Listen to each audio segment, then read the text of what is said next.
Have you ever seen beautiful flowers before in a garden? Maybe your parents have a garden outside the house, or maybe you've seen plants at the zoo, or maybe you even got to grow your own plant at school. I have a plant here.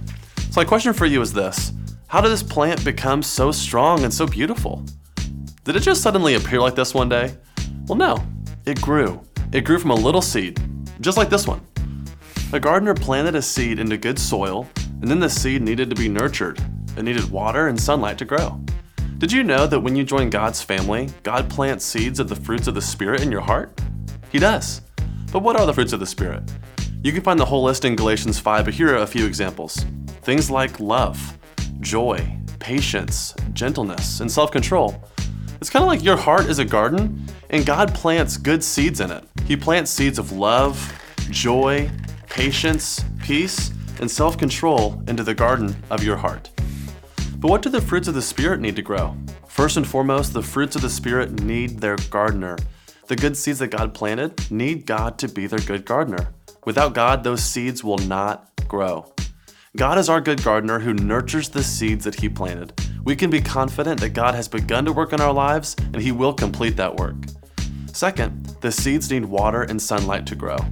When we choose to exercise our faith by making choices that honor Jesus, it's like the seeds in our heart are getting water and sunlight. Think about the story of NAAMAN. NAAMAN had leprosy, and God gave him instruction through the prophet Elisha. Instead of listening and obeying God with a good attitude or with the fruits of the Spirit, NAAMAN became angry. Anger is not one of the fruits of the Spirit.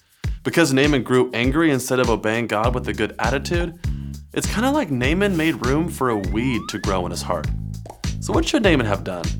He should have exercised his faith by obeying God with a good attitude. He should have practiced the fruit of the Spirit of joy and self-control.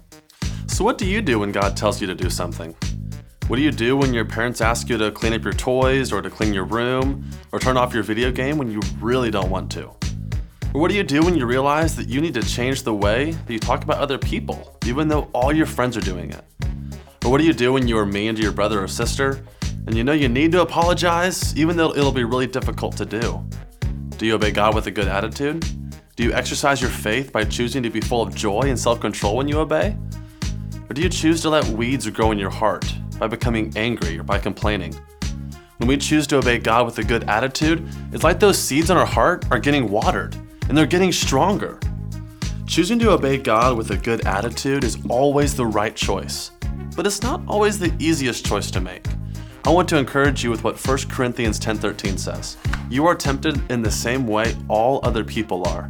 God is faithful. He will not let you be tempted any more than you can handle. But when you are tempted, God will give you a way out.